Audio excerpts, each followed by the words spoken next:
Vulnerability is a word that's been made popular, or at least part of the conversation, by Brene Brown's work. Turns out that being vulnerable is also a huge part of the healing process. And so today we're going to be talking about why and how vulnerability is important. And we'll also be talking about sharing family stories with our children, what that looks like, and why it's important. I'm Rebecca Thompson Hitt, and this is the All Relationships Can Heal podcast. Today we finish our conversation with Dr. Robert T. Muller, PhD, about his book, Trauma and the Struggle to Open Up. So when we talk about vulnerable feelings that arise from trauma, what we're referring to is relational vulnerability. So you talk about in the book feelings of rejection, loss, betrayal, all provoke a sense of vulnerability in relationships. And this comes across especially when we're faced with the prospect of depending on close others, and that's from your book. Right. So can you talk more about how this might show up for someone in a relationship with someone that they care about, like a child or their partner? Yeah.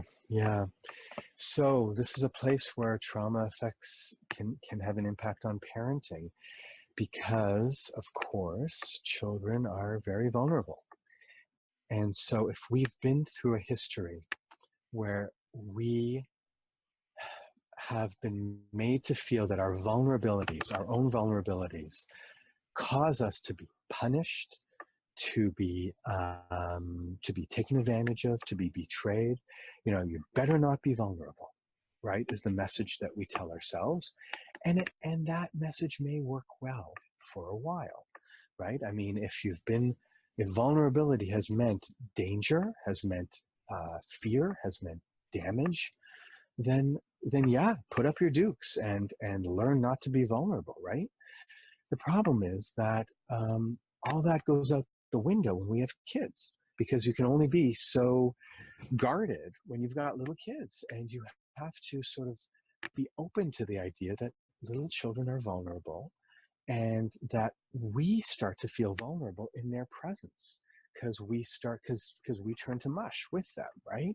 And so we need to start to recognize our vulnerabilities, and we start to recognize that they're vulnerable, and there's only so much message of, you need to be tough that you can convey to your kid, right? Because it's a little kid. And so we face all of these issues when we have children. And so as parents, if you've been through trauma, it's helpful to start to recognize what your own vulnerability means to you. Did you learn in your family to tough everything out? And if that's what you've learned, to be tough, don't, get over it if you have a problem, that's going to be a challenge in parenting, because your little 3-year-old kid may not be able to do that. Your kid's crying, they need some affection, they need warmth, they need something else other than get over it. And you may recognize that as well. Or what might happen sometimes I see with parents is that they find themselves being tough on their kids. They've been through trauma, and then they hate the part of themselves that does that. So you sometimes see the parent who then teaches their kid, listen, I want to teach my kid not to be a wimp, not to be bullied.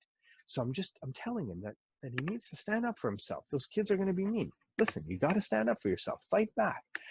And then I hate myself for saying that, the parent might say. Why do they hate themselves?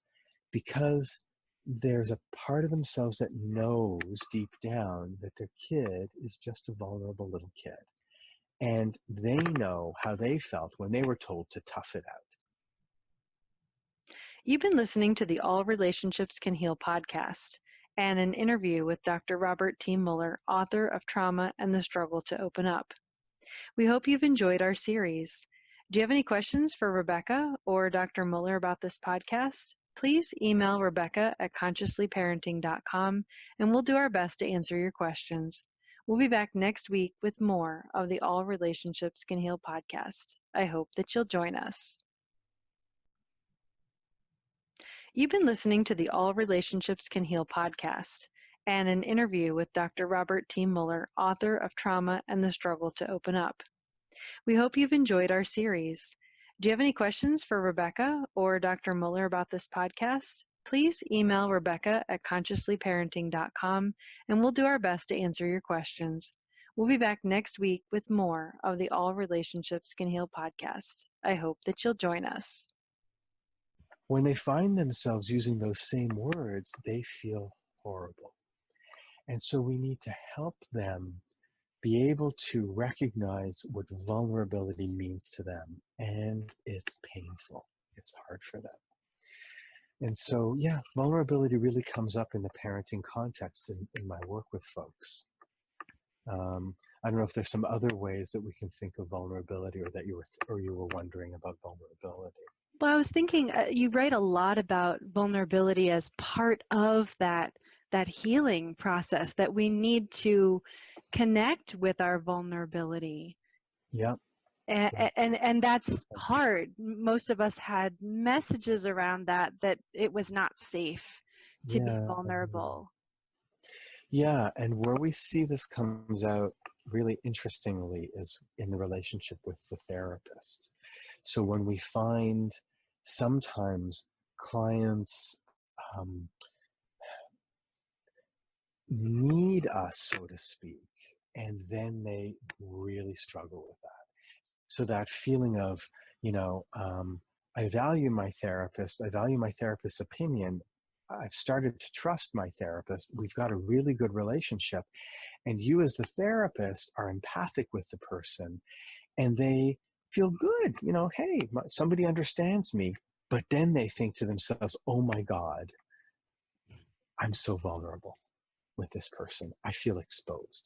And so the very fact that the therapist actually says something that's warm and caring and empathic, that in and of itself can be difficult for the person. And that's where vulnerability can be really tricky in therapy. So we want our clients to feel my therapist gets me. And so, yeah, that's good. But then that very thing for some people can be really, really hard.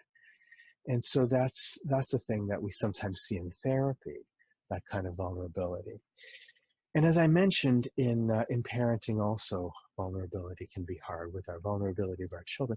There's another place in parenting where vulnerability is an interesting issue, and that is in the couple relationship. So we see also with couples where vulnerability can be really challenging is where, one member of the couple has a really close relationship with the child, not because of anything that the other parent did wrong, but just because kids go through phases. We used to call it the mommy only phase, or the daddy only phase. Yes. We had our kids, we had our kids say, mommy, you have to do it, or mommy, daddy, whatever. Mommy could do no wrong, daddy could do no wrong. And they just go through these phases where they're really into one parent. Let's say you're the kind of parent who then hears that as a rejection because of your own history, not because you've done anything wrong or because there's anything wrong with you, but because rejection is just so darn painful for you. And abandonment is so darn painful. And so you really feel that as a horrible abandonment from your partner and your child. Well, then you feel left out in the cold. And so then we sometimes find it's very difficult, and it goes into the couple relationship where the couple starts to struggle with each other. One person feels maybe jealous of the other person. And then let's say the other person is invalidating and doesn't understand that their partner is a little bit hurt, that the child doesn't, that the child is, really having a hard time with that person. And so, and that member of the couple accuses, oh, you're so jealous, and sort of isn't very kind to their partner. And so we see then a problem in the relationship with the couple. We see this kind of vulnerability being a challenge because in the work we then have to help them open up as therapists to the idea that they need to be more vulnerable with each other. Mm-hmm. The couple needs to start to open up to each other. Hey, can I get some recognition here that our daughter prefers you all the time? And then for the other person to say, yeah, that must be really hard for you that our daughter prefers me all the time. I think she's going through a phase. I'm confident you were very close with her just a month or two ago. I think that she's going to get over this. Let's work together until she gets over this phase. And so to kind of be vulnerable with each other and supportive wow, that can be tough for couples. And so you want to help them. But if you can do that as a therapist, then that really helps them with their parenting, because then they don't fight over the kid. They can be supportive of each other, and vulnerability can kind of be a good thing. It can be sort of like, hey, I recognize you're kind of vulnerable right now. I can be supportive of you. That's another place where vulnerability can be really like a productive thing in therapy. Right. And in parenting, and as you were just describing with a couple, a vulnerability is an essential thing. You talk a lot about safety and containment in therapy.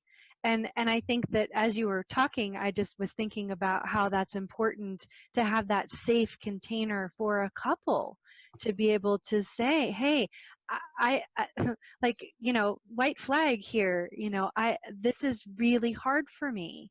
And Right. I need you not to try to fix it, but I need you just to listen to me for a few minutes, and creating that container of safety so that there can be vulnerability to Yeah. talk about these things.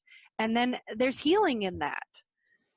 Yeah, and I'm just thinking that there's another word that I would add into that to be able to reach that point where a couple's willing to take that risk and be a little vulnerable with each other when they've struggled with it, takes kind of building some trust, Yeah. hey, I can trust that if I open up to you, or if I say, hey, white flag here, I'm having a lot of difficulty with this, that you're not going to judge me, not Right. going to blame me or yell at me or whatever, that you're going to actually support me here. So that kind of thing is very important with couples. Yeah. Yeah. Yeah. Yeah. Yeah. And I know a lot of people are familiar with the idea of vulnerability with Brene Brown's work. She's Yeah. definitely brought it more into the mainstream conversation. That vulnerability is really important for us. Yeah. Yeah. I'm so glad she has. Like it's just terrific, because people just hear the word. One of my earlier workshops in 2010, I think.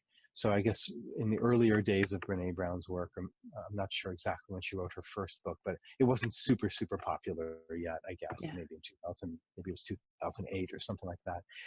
And I was doing a workshop, and I used the word vulnerability.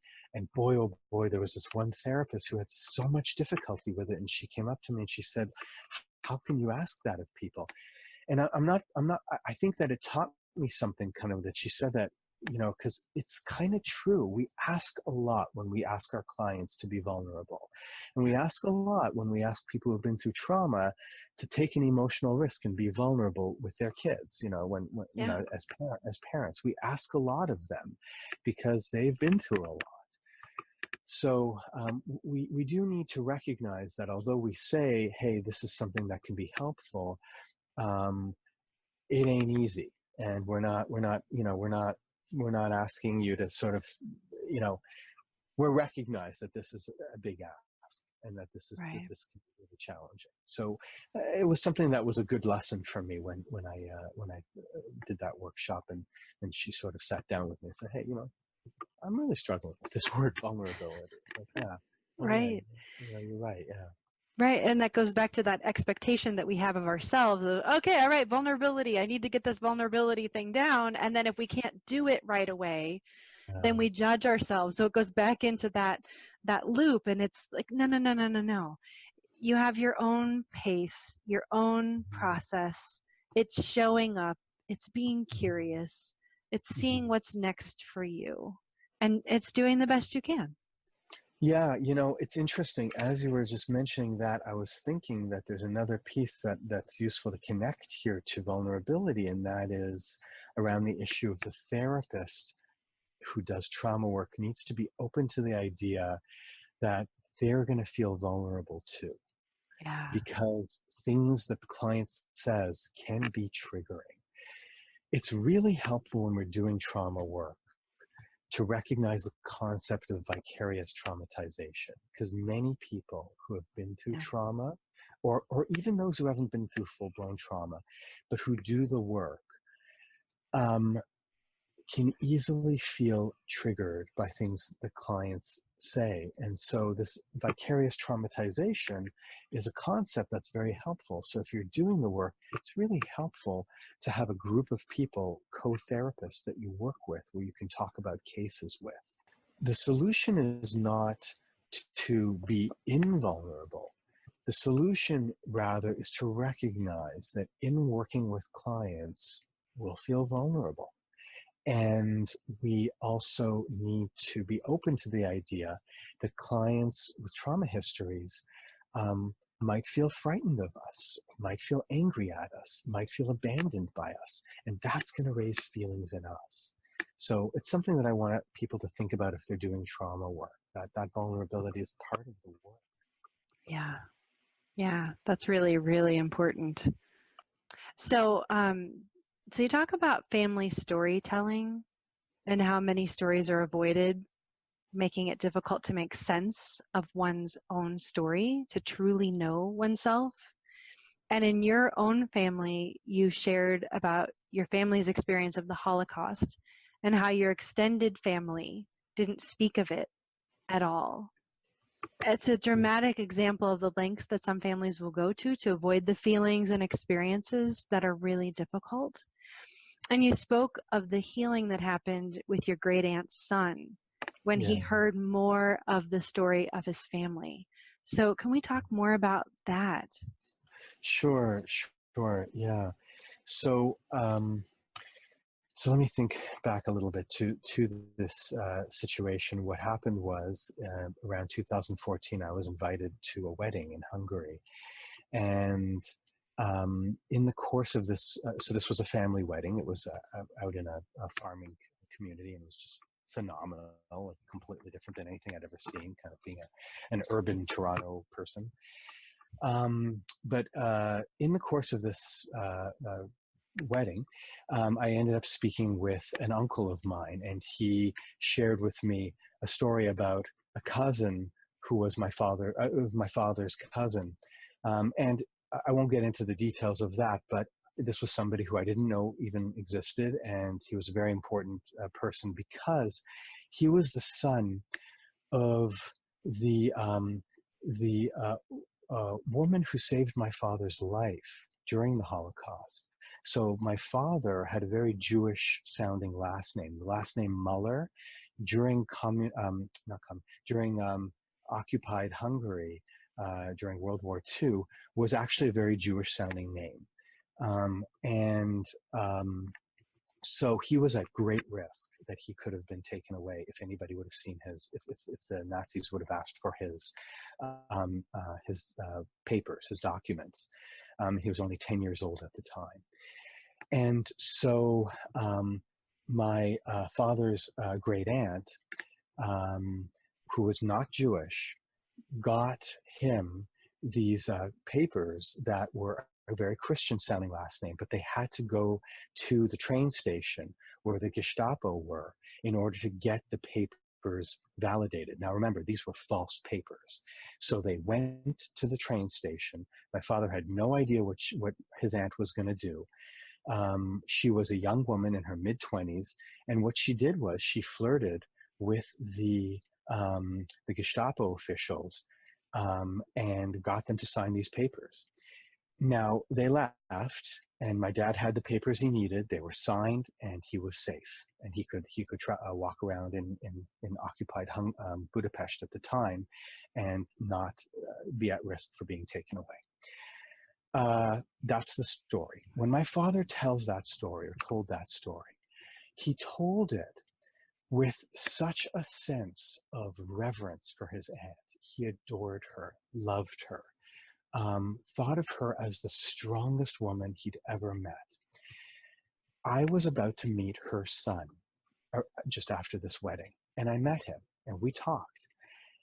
Now, the thing that was remarkable for me, and I talk about this in the book, is that he had no clue that his mother had done this. He was a retired police officer. He was in his mid-60s, maybe early 70s at the time. I think his early 70s.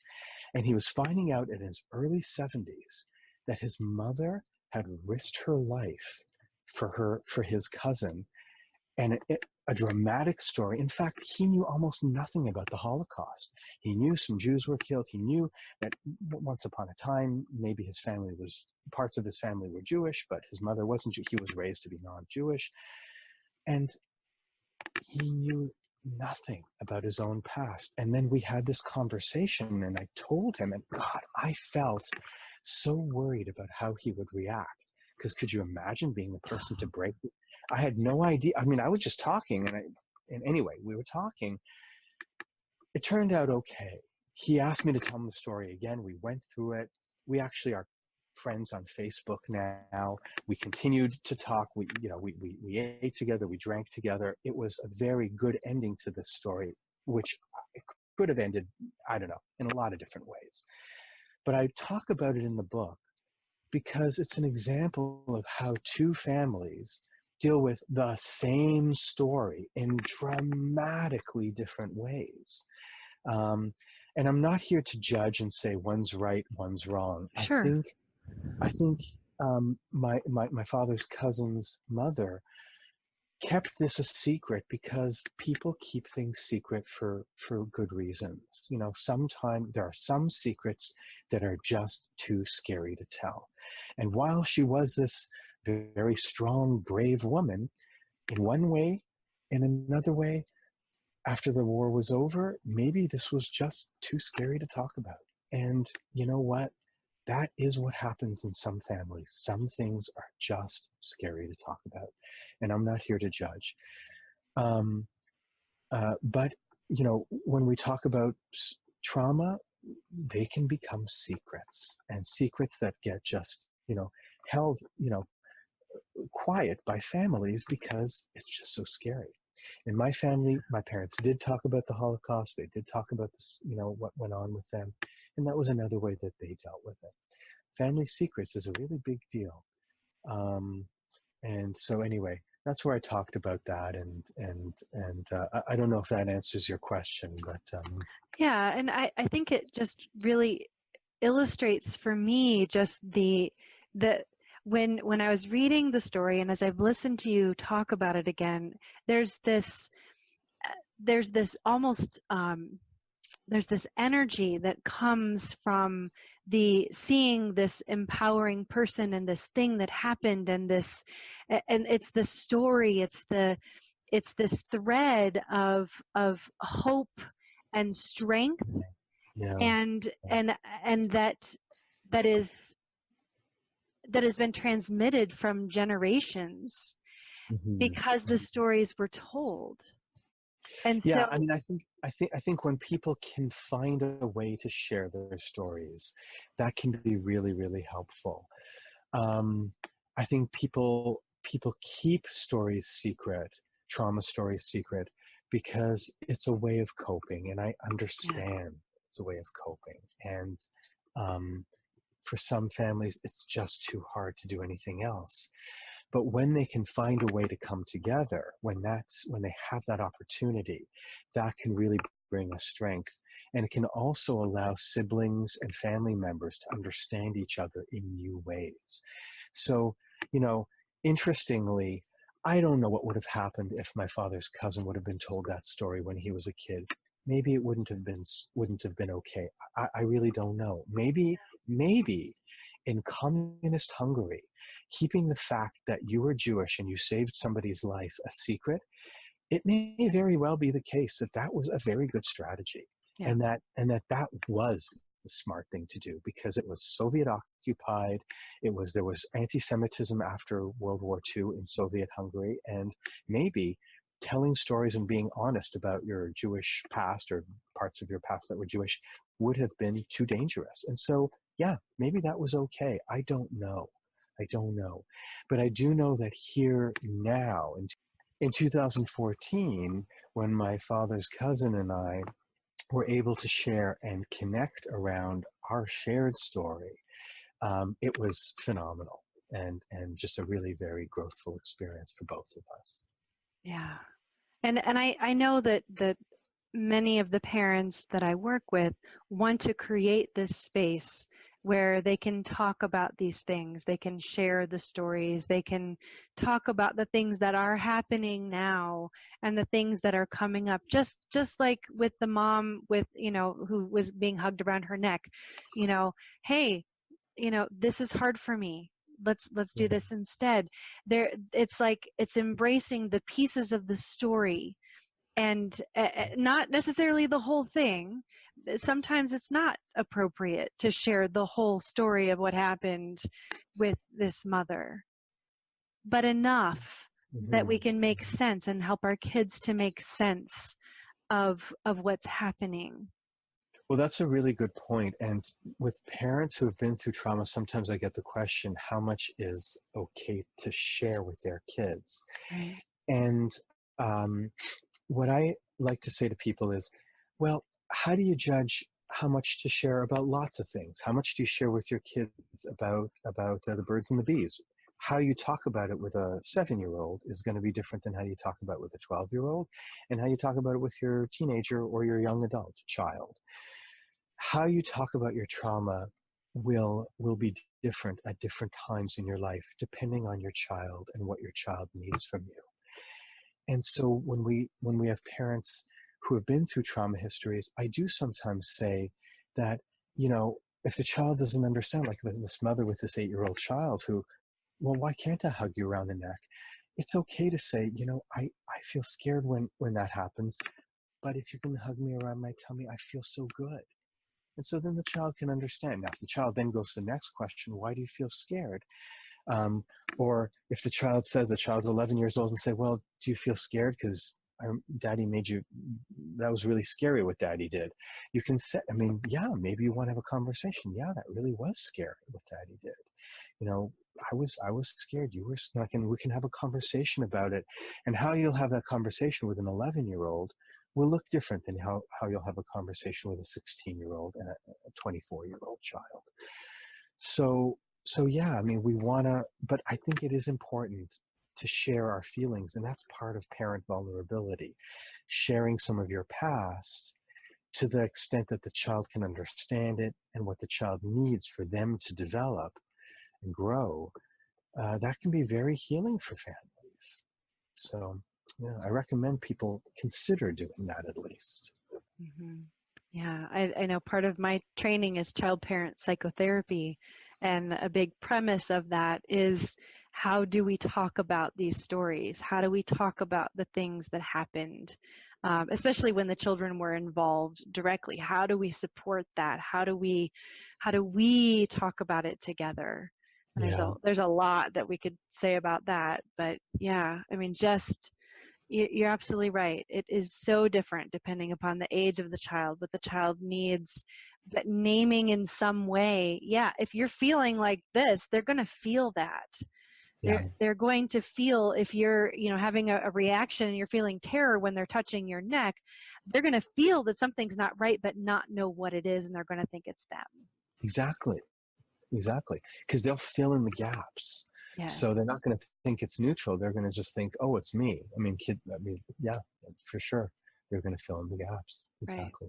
And then Yeah. they create their own story of what's happening, their own narrative. They're making sense of it in their own way, but not necessarily in an accurate way.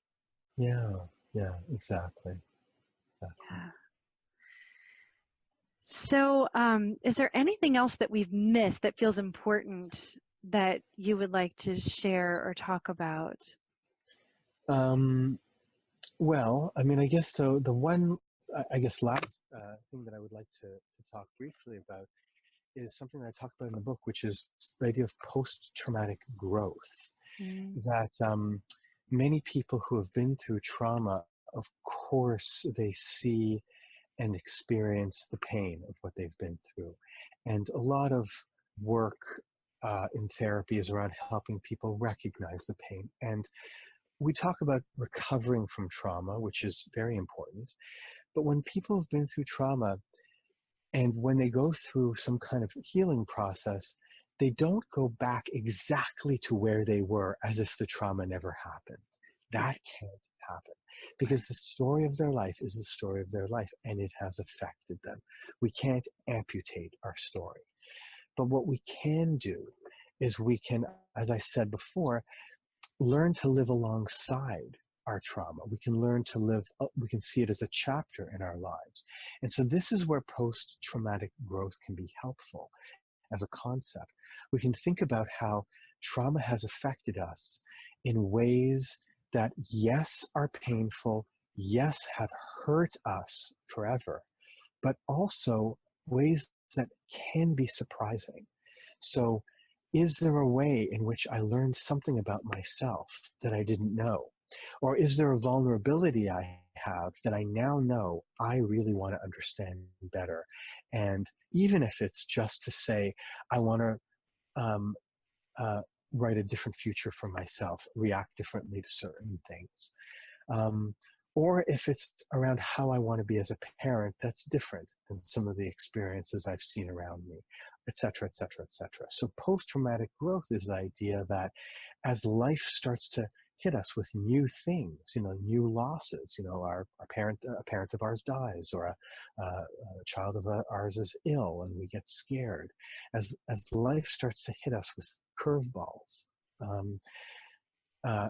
how do we then reinterpret our trauma story as having impacted us?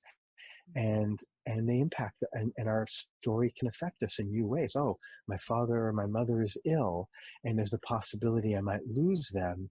Now I think back to my trauma story around certain losses, and in the here and now, I'm feeling things I didn't realize I felt.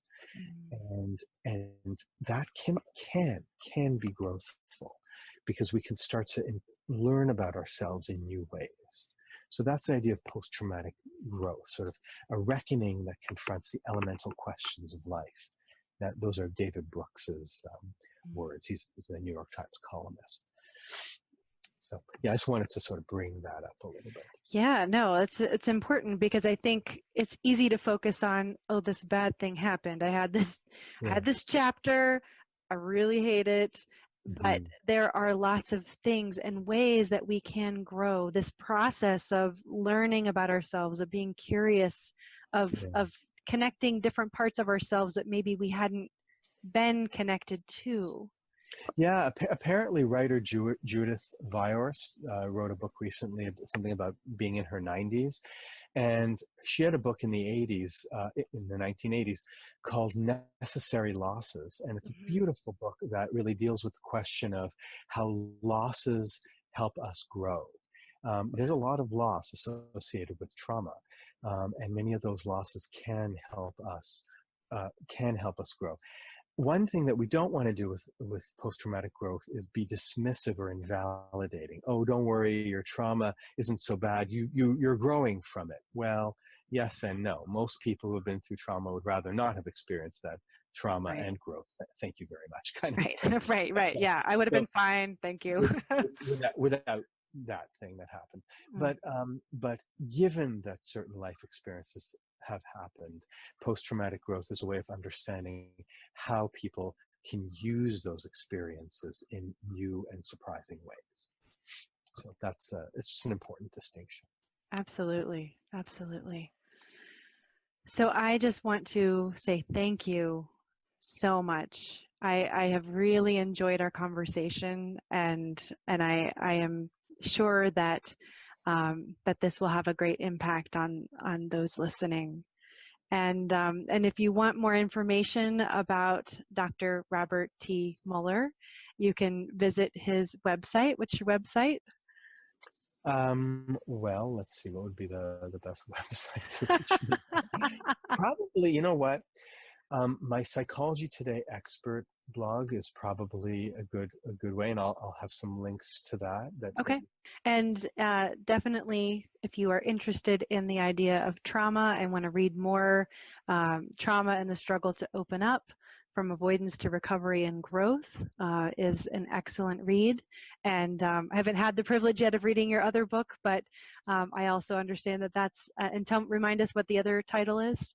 Oh, my first book is called Trauma and the Avoidant Client, Attachment-Based Strategies for Healing. Awesome.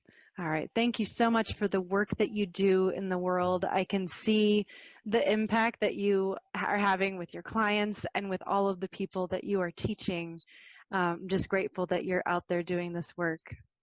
Thank you, Rebecca. I really enjoyed this conversation, and I really appreciate the chance to be here and to talk with you. Thank you again. Yeah.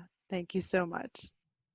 You've been listening to the All Relationships Can Heal podcast and an interview with Dr. Robert T. Muller, author of Trauma and the Struggle to Open Up. We hope you've enjoyed our series. Do you have any questions for Rebecca or Dr. Muller about this podcast? Please email Rebecca at consciouslyparenting.com and we'll do our best to answer your questions. We'll be back next week with more of the All Relationships Can Heal podcast. I hope that you'll join us.